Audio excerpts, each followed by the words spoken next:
In today's video, I'm going to show you exactly how to find apps in Make so you can build powerful automations without wasting time hunting through menus. If you find this helpful, be sure to like and subscribe, and let's get right into it.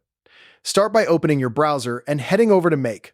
Sign into your account and make sure you're inside your main workspace. From the left-hand menu, go to Scenarios, then either create a new scenario or open one you already have.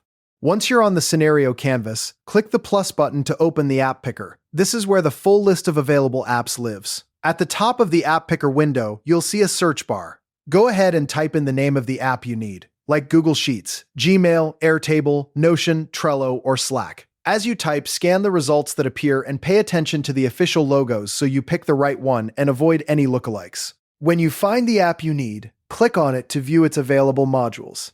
This is where you choose what action or trigger you want to use. If you don't know the exact app name, you can browse by categories like communication, marketing, CRM, databases, or productivity. Make also highlights popular apps right at the top of the picker, which is a fast way to grab frequently used tools. And if you've used an app before, you can find it in the recently used section for even quicker access. Once you've selected an app, you'll choose a module, something like Watch Records, Create Item, Send Email, or Update Entry.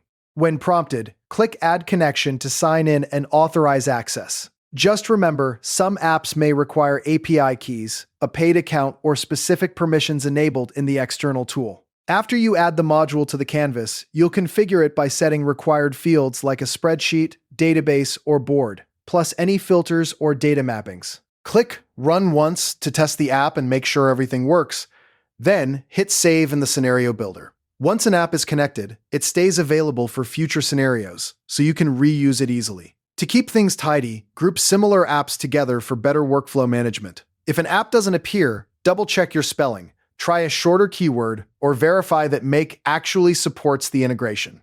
And that's it. You now know how to find apps in Make. You can quickly locate, select, and connect any supported app to build automation workflows efficiently. Thanks for watching, and happy automating!